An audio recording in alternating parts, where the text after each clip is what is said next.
베드로후서 1장 6절 말씀입니다. 자리에 앉으시죠. 너무 짧아서 순간 당황스러웠죠? 네. 너무 짧아서. 네. 제가 지난주에 아이가 이제 눈에 약간의 문제가 있어서 안과를 방문하게 됐습니다. 아이를 안과에 들어가서 엄마랑 진료받게 하고 저는 차에 남아서 그동안 읽고 있던 책이 있었는데 남겨진 조그만 분량이 있어서 차에 앉아서 그냥 책을 읽었어요.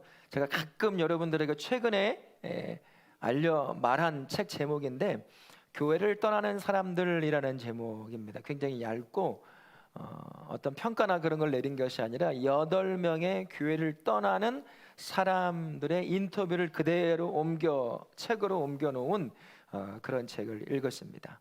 읽다 보니까 참 개인적인 느낌으로는 참 찹찹했어요. 찝찝함이 굉장히 오늘까지도 남아 있더라고요.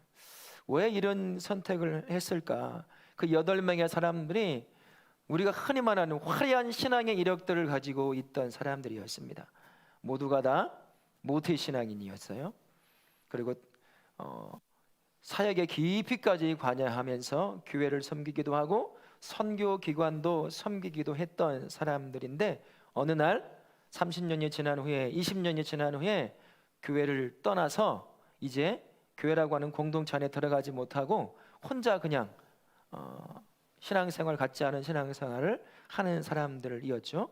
또 어떤 사람은 아예 무신론자가 돼버리고 만 사람들이었습니다. 왜 이런 결정을 하게 되었을까? 보통 우리가 20, 30년 내가 해왔던 삶 그것을 방향을 틀거나 그만두는 일 정말 쉽지가 않거든요. 그죠? 그렇게 내 몸의 일부가 되어졌던 것을 그 어떤 것이건 간에 그것을 끊어버리고 중단한다는 게 결코 쉽지가 않아요. 하물며 신앙에 관련된 문제는 더더욱 쉽지가 않을 텐데 모태신앙에 시작을 해서 20년, 30년, 40년 가까이 이상을 신앙생활을 하며 섬겼던 사람들이 어느 날 교회를 떠날 수 있게 된 이유가 과연 뭘까? 그 책은 어떤 평가를 내리지 않아요. 인터뷰만 그대로 옮겨놓은 거기 때문에 읽는 독자가 왜 그랬을까를 고민하게 하는 거죠. 저도 고민을 해봤어요. 왜 이런 결정을 할 수밖에 없었을까? 말 그대로 신앙을 잃어버린 겁니다.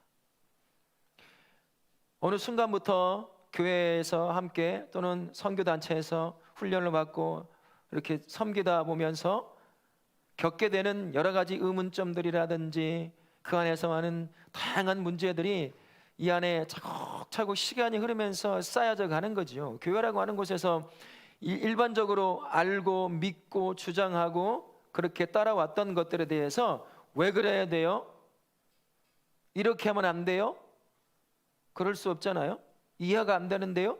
라는 말을 하면 보통 어떻게 하죠? 덮어놓고 믿어. 막 그러지 마. 이런 것들이 이제 겹치는 거예요. 그것들이 쌓여서 그러는가 보다. 내가 알지 못하는 영역이 있을 수 있고 이해 못하는 영역이 있을 수 있으니까 라고 그렇게 마음 한구석에 던져놨던 것들이 이제 나이가 들면서 더 쌓이는 거죠. 20대 초중반이 되어가면서 이제 이성적으로 판단해 보니까 굉장히 불합리한 것들이 교회 안에서 신앙생활 하는 데 있어서 너무나 많이 벌어지는 거예요.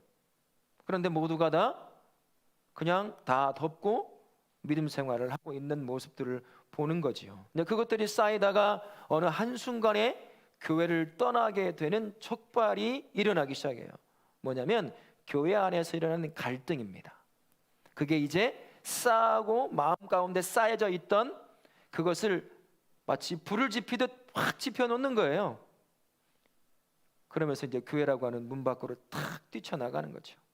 근데 그게 이제 갓 교회 온 사람들이 아니라 모태신앙으로 시작해서 30년, 40년, 50대 중후반까지 그 시간까지 신앙생활을 했던 사람들, 사역에 깊이까지 들어갔던 사람들이 결정하는 결정이라는 거예요. 이거 도대체 어떻게 설명을 해야 될까? 왜 이런 결정을 해야 될까?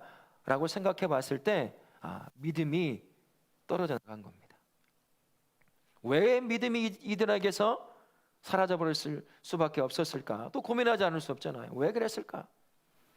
인터뷰를 딱 보면서 이들의 삶에 신앙생활을 하면 하나님이 경험돼야 돼요.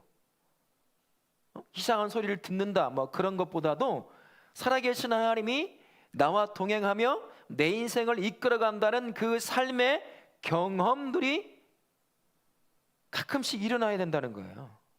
그러나 이 인터뷰한 사람들을 보니까 어느 뒷부분부터 그 경험이 없는 거예요. 그냥 그렇게 살아왔으니까 그냥 그렇게 살아가는 거예요. 명절 돼서 집안이 다 모이면 기독교 집안이라 예배드려. 화투를 쳐, 술을 마셔, 뭐래 아무것도 안 하는 거예요. 그렇게 그냥 잘 사나보다라고 생각하고 있는 거죠. 경험 없이 하나님의 살아계심에 대한 그런 경험 없이 그렇게 살더라는 것입니다. 그리고 저도 그렇고 여러분들 설교 듣다 보면 하나님의 나라에 대한 이야기를 종종 듣게 되죠. 이 땅에 하나님의 나라가 임했대. 임하긴 뭐가 임해? 안 보이는데.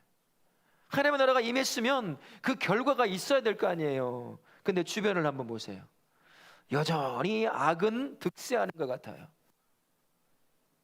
코로나로 인해서 수많은 사람이 죽어나가죠.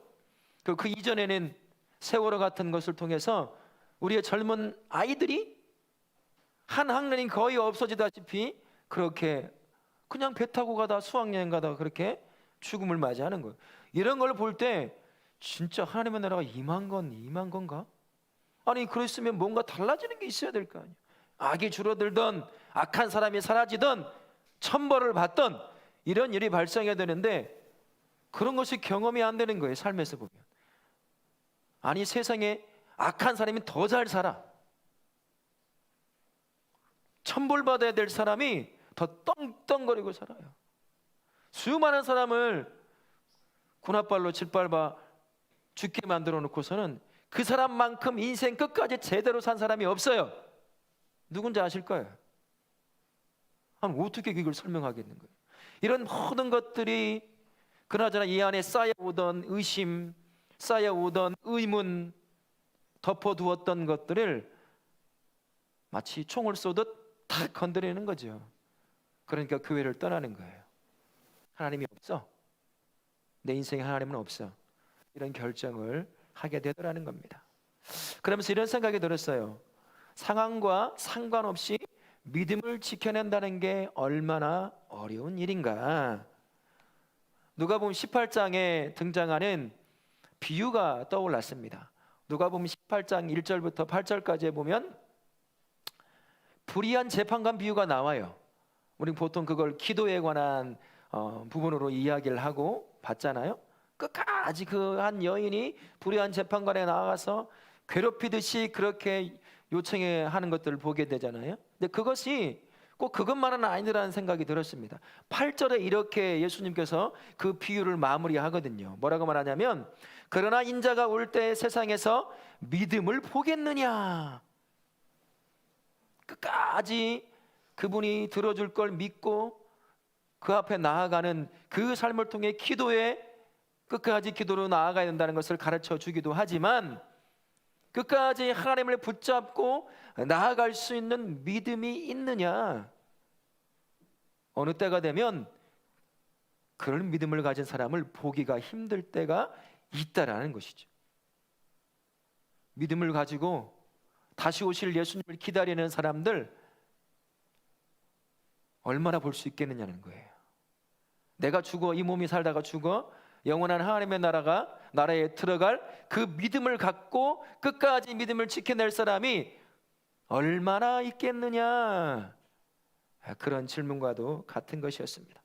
믿음을 지키기에 참 이런 불리한 상황 가운데서도요 믿음을 지켜내도록 도울 수 있는 게 무엇이 있을까? 오늘 사도 베드로가 저와 우리에게 한 가지 귀중한 것을 가르쳐 줍니다. 무엇을 더하라고 하죠? 지금 인내를 더하라고 말합니다. 권면하고 있는 거예요. 베드로 사도가 사역했을 때 그들이 놓여있던 상황과 지금 저와 우리가 신앙생활하고 있는 상황, 여러분 어디가 더 힘들고 어려웠을까요? 베드로 사도가 아마 사역했을 때가 더 믿음을 지켜내기가 힘든 때가 아니었을까 싶습니다. 환경적으로도 그렇죠. 예수를 믿으면 때로는 죽을 수도 있어요. 좋은 말로 순교라고 할 수 있겠지요. 그런 상황에 놓일 때도 있을 수 있다라는 겁니다.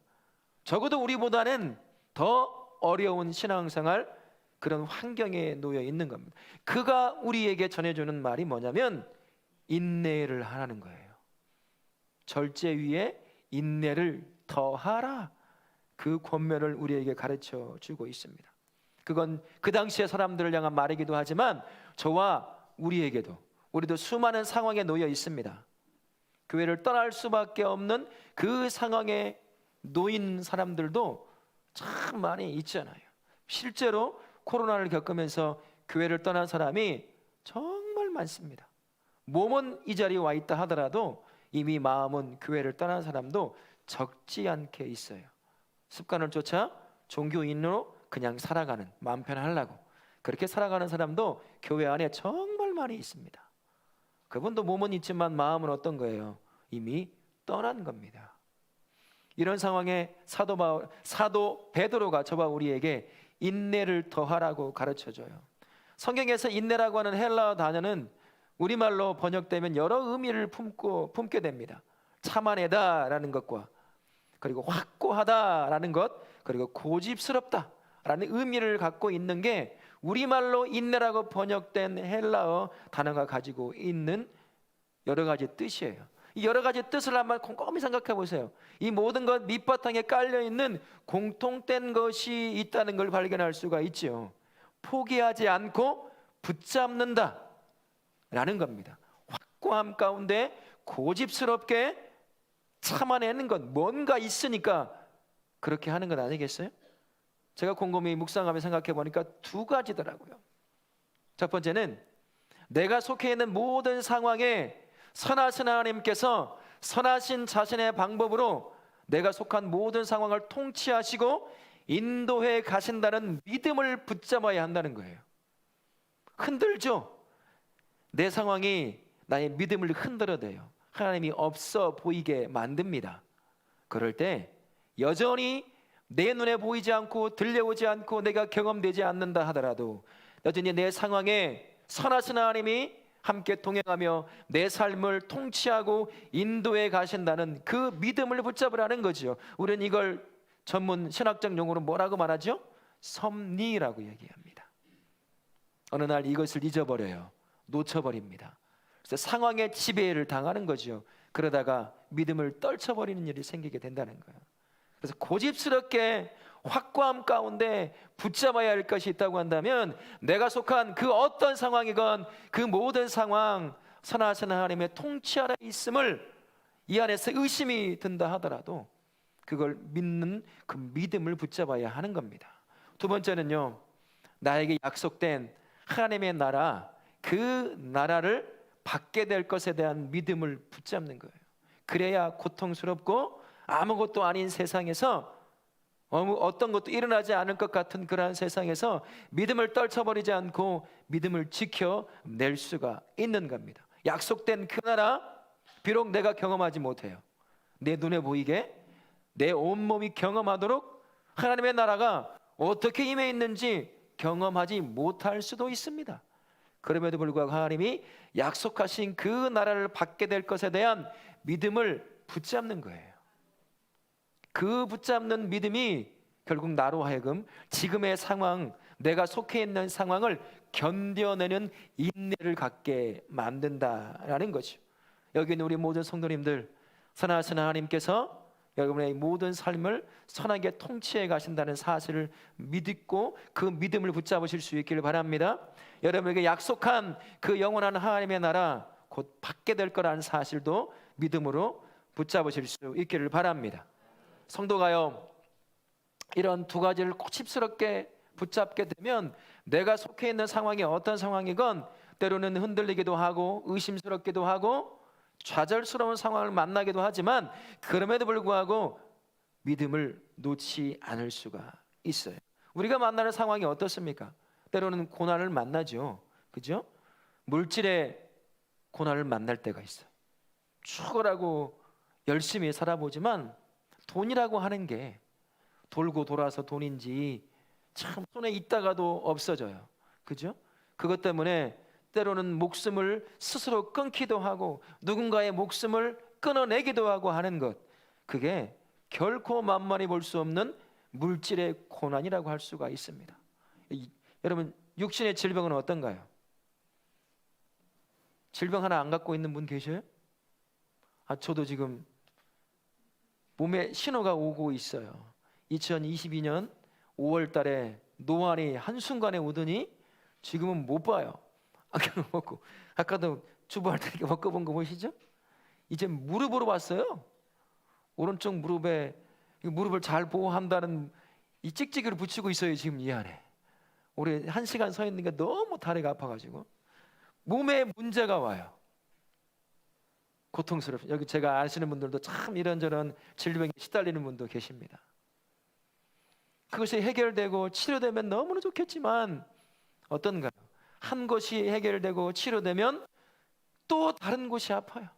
오른쪽 무릎이 치료되면 왼쪽 무릎이 또 아프겠죠. 수많은 연약한 몸의 문제를 안고 살아갑니다. 그 고난인 거예요. 사람과 관계의 고난은 어떻습니까? 교회 안에서의 관계가 참 좋으면 좋겠지만 관계적 갈등 정말 견디기 힘들거든요. 그거 무시 못합니다. 그런 고난들이 닥쳐온다라는 거예요. 우리가 언제든 그런 상황 만나게 돼 있어요.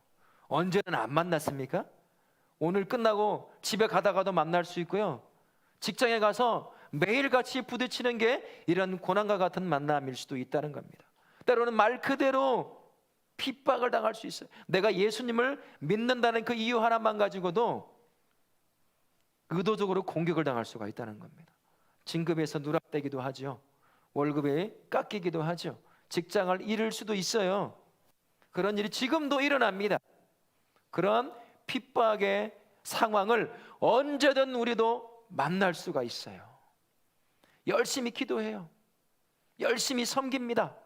말씀 쫓아 순종하려고 묵상하고 그 말씀을 쫓아 때로는 손해를 보더라도 그렇게 살아가는데 정작 나의 삶에서는 아무것도 일어나지 않아.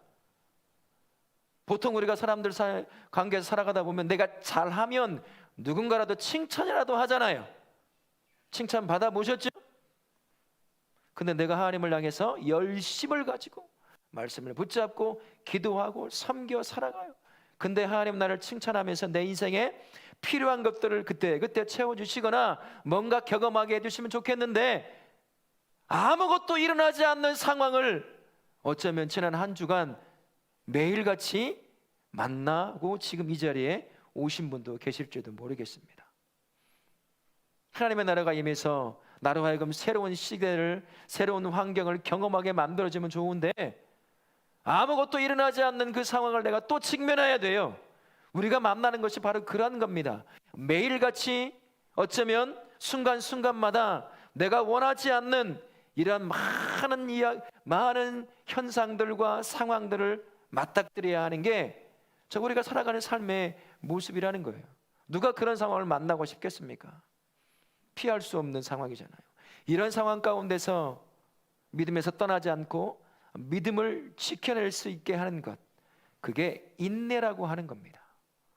어떻게 인내가 우리로 하여금 이런 모든 상황에서 믿음을 잃지 않고 믿음 안에 단단하게 세워져 믿음을 끝까지 지키게 만들어 갈까요? 인내라고 하는 것은요, 신앙생활에서 겪는 시험을 이기게 만들어 준다는 겁니다.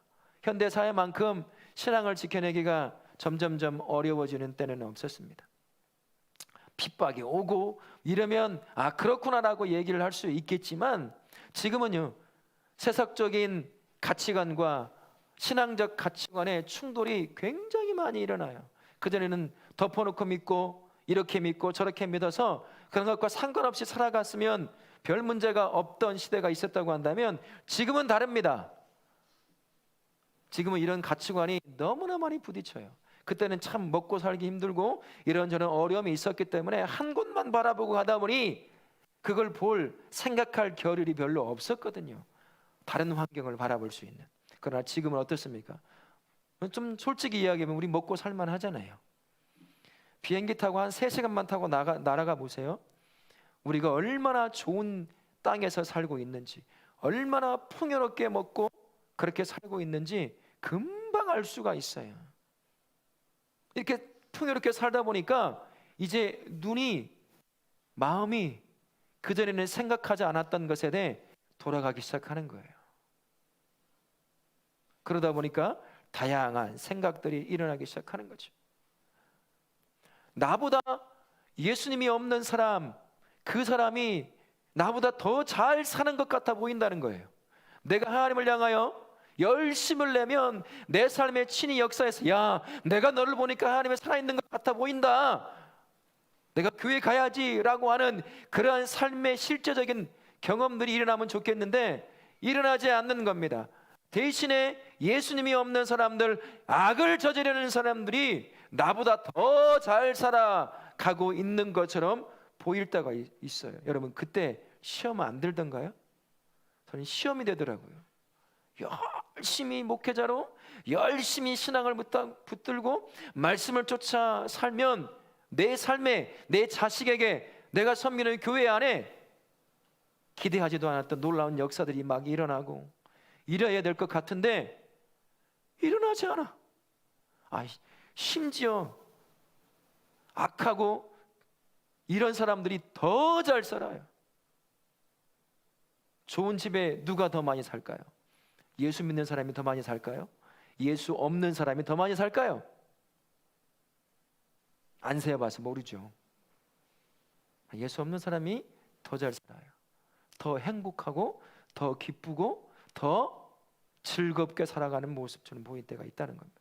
얼마나 시험이 되는지 몰라요. 여러분, 서로 얼굴을 한번 보세요. 얼굴이, 웃는 얼굴이 있는지, 행복한 얼굴이 있는지. 근데 안 믿는 사람 보면 보세요. 뭐가 그렇게 즐거운지, 뭐가 그렇게 기쁜지, 웃고 함께 떠들고 그런 걸 보는 거예요. 나 예수 믿는데 내 인생에는 그런 일이 없는 것 같아 보여요. 얼마나 시험처럼 다가오는지 몰라요. 여기 그런 분이 계실지도 모릅니다. 내가 아는 누군가 나보다 더 잘 사는 사람이 있어. 예수 믿지도 않는데 그런 것들이 시험으로 다가와요. 그때 그 단계를 넘어서게 만들어주는 게 인내라고 하는 거예요. 우리 그 상황 만나요. 예수 믿으니까 그런 상황 안 만날 것 같잖아요. 안 만나면 좋겠죠. 그러나 그렇지 않더라고요. 그런 상황 만납니다. 예수 믿는 게 바보 같아 보이는 때, 그런 환경, 그런 때를 언제든 만나게 돼 있어요. 그때 그 상황을 거뜬히 넘어가게 만드는 것, 때로는 흔들리고 의심이 되기는 하지만 그래도 믿음을 잃지 않고 넘어가게 만들어주는 것, 그때를 견뎌내게 하는 인내라고 하는 것입니다. 혹시 여러분 삶에 그런 것들을 바라보며 시험에 들어 예수님 믿으나 마나 아무 소용이 없네 라고 하는 그러한 마음에 의심이 드는 분이 계시다고 한다면 지금이 바로 인내함으로 견뎌내야 할 때예요. 교회를 떠나고 믿음을 내려놓는 때가 아닙니다. 무슨 시험 가운데 있는 분, 이제 바로 그때 인내함으로 견뎌내실 수 있기를 바랍니다. 실제적으로 어떤 분에게는 핍박이라고 하는 것이 다가올 때가 있어요. 정말 견디기 힘든 그런 핍박 말입니다. 그때 인내라고 하는 것이 고난과 역경 가운데서 선하신 하나님이 약속하신 하늘나라, 하나님의 나라를 소망 가운데 붙잡도록 도와줍니다. 믿음의 선진들이요, 수많은 핍박과 고통 가운데서 견뎌낼 수 있었던 이유가 뭔지 아세요? 하늘나라를 바라봤기 때문이에요. 이 땅을 보면 죽음밖에 보이지 않는 이 상황에서 그 상황을 견뎌나가게 만들었던 건 내가 영원히 거하게 될 하나님이 약속하신 그 영원한 하나님의 나라를 소망 가운데 붙잡는 자가 믿음에서 떠나지 않았습니다. 우리도 마찬가지예요. 우리가 잘 살고 있지만 누군가는 여전히 실질적으로 고난을 당하는 사람이 있습니다. 핍박을 당하는 사람이 있어요. 아무리 애를 써도 이 고난과 핍박에서 벗어나지 못하는 사람도 있다는 거죠. 그때 그 고난과 고통이 하나님이 없는 것처럼 보이게 만들 때도 있어요. 예수 잘 믿는다고 하는 나를 향해서 친구들이 이런 얘기를 할 때가 있습니다. 예수 믿으라고 얘기를 하죠. 우리 교회 가자, 예수 믿어. 그러면 이렇게 말하더라고요. 야, 나는 네가 잘 됐으면 좋겠어. 그리고 또 한마디 붙여요. 야, 나는 네가 잘 살았으면 좋겠어. 예수 없는 사람이 예수 믿고 있는 나를 향해서 네가 잘 됐으면 좋겠어, 네가 잘 살았으면 좋겠어. 이게 무슨 의미일까요? 좀 더 노골적으로 한번 얘기해 볼까요? 네 꼬락서니를 보라는 거예요. 예수 믿는 삶이 그거냐, 예수 믿고 사는 삶이 그거냐, 나더러 그 길을 가라고? 너나 잘 믿어. 이렇게 다가오는 사람도 있습니다. 시험이 들고 고통스러워요. 외적으로는 그 고난 때문에 오는 고통도 당하지만 그런 것을 접하면 내면이 어떨까요? 뒤집어집니다. 하나님, 이게 뭐냐고요? 내가 믿음을 붙잡고 이렇게 살아왔잖아요. 근데 내가 겪는 삶의 현실은 조금도 나아진 게 없어요. 끊임없이 당하는 어려움과 아픔이 있습니다. 물질의 문제든 어떤 몸의 문제든. 왜 그래야 되죠? 안 믿는 저 친구 보세요. 얼마나 잘 사는지 몰라요. 볼 때마다 행복한 얼굴을 하고 살아가요.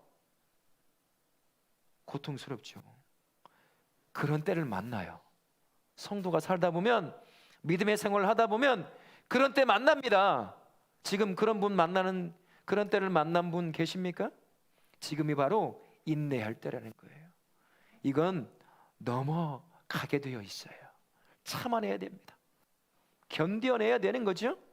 그러면 지나가요. 혹시나 고난과 고통 가운데서 믿음이 흔들리는 분이 계시다고 한다면 지금이 견디고 이겨내야 될 인내의 때라는 것을 기억하실 수 있기를 바랍니다. 또 인내라고 하는 것은요, 성급한 우리에게 선하신 하나님의 때를 기다리게 만들어 줍니다. 우리 종종 기도 한번 하면 바로 눈 뜨고 집에 나가면 기도가 응답돼 있길 바라잖아요. 저만 그런가요? 저 눈 뜨고요, 금요기도회 끝나고 막 열심히 땀 흘려 기도하고 집에 딱 가면 내가 기도했던 거 그대로 이루어져 있으면 좋겠어요. 근데 집에 가면 그런 일이 발생합니까? 더 열받는 일이 생기잖아요. 미치고 활짝해요. 예배 드리고 은혜 받고 갔어요? 집에 가보십시오. 이제 무슨 일이 발생할지 조금만 생각해 보세요. 그렇게 살아요. 열심히 기도해서 당장에 나에게 응답해 주면 좋겠는데 응답이 일어나지 않아요. 하나님은 언제나 똑같습니다. 하나님의 때에, 하나님의 방식으로 하나님이 주고 싶은 것을 주셔요. 그러다 보니까 하나님이 없어 보여. 하나님이 나를 사랑하지 않는 것 같아 보일 때가 있어요. 그런 때를 반드시 만나게 된다는 겁니다. 열심히 기도하고 계시는 분 계실 거예요. 작전 기도도 하고 금식 기도도 하고 중보기도 부탁도 하고, 근데 삶의 문제가 해결되지 않아. 하나님이 없어 보이죠. 시험에 드는 것이죠. 좌절하게 되는 거예요.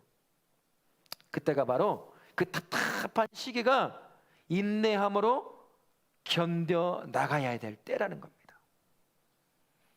우리 사랑하는 성도님, 여러분의 삶 가운데 이런 수많은 상황들 만나잖아요. 그때 믿음이 흔들리고 믿음이 무너져서 믿음을 떠나고 교회를 떠나는 그런 삶의 선택을 하는 것이 아니라 그때야말로 뭐 할 때라고요? 인내해야 할 때라는 거예요. 그러면 그런 상황에서 인내할 수 있으려고 한다면 인내를 길러내야 되거든요. 인내 하늘에서 떨어지지 않아요. 우리 삶의 경험을 통해서 인내를 길러내야 합니다. 어떻게 인내를 길러낼 수 있을까요? 뭐든지 흔들리고 어려움 상황, 유혹의 상황에 있으면 근원으로 돌아가야 됩니다. 다시 기본으로 돌아가야 돼요. 스포츠 선수들이요, 운동을 하다가 경기를 하다가 다쳐서 재활을 하게 되잖아요. 그 다음에 재활이 끝나면 어디로 돌아가는 줄 아세요? 기본 훈련으로 돌아가요. 바로 뛰지 않습니다. 기본 훈련으로 돌아가는 거죠. 성도도 똑같아요. 이런 상황들에서 만나게 될 때마다 흔들릴 때 우리는 기본으로 돌아가야 돼요. 기본이 뭡니까? 말씀을 붙잡는 거예요. 기도의 자리를 다시 붙잡는 겁니다. 실망했던 그 말씀의 자리에, 좌절했던 기도의 자리로 다시 돌아가는 겁니다. 기도와 말씀이요, 우리의 길을 제시해 줍니다. 시편 119편 105절과 빌립보서 4장 6절 7절 말씀 같이 한번 보실까요? 같이 한번 읽습니다. 시작. 주의 말씀은 내 발의 등이요 내 길의 빛이니이다. 빌립보서 아무것도 염려하지 말고 다만 모든 일에 기도와 간구로 나아가라고 얘기합니다. 하나님의 말씀은 지금 혼란스러운 의심스러운 이 상황에 내가 가야 될 길을 제시해 줘요. 기도는요, 내 삶의 문제를 해결하실 그 하나님을 만나는 문제 해결의 통로가 됩니다. 그러니까요, 다시 근원으로 돌아가는 거죠. 말씀으로 돌아가고 기도의 자리로 돌아가는 거예요. 그래야 내 안에 그 말씀과 기도로 다시 나에게 응답하시는 하나님을 만남으로 그 상황을 이겨나갈 수 있을 인내가 길러지기 시작한다는 거죠. 그리고 모든 상황에 감사가 고백되어야 됩니다. 감사라고 하는 건요, 하나님께서 나를 성장시키신다는 믿음의 표현이기도 하다라는 것이에요. 야고보서 1장 2절과 3절 말씀 같이 한번 보실까요? 같이 읽습니다. 시작.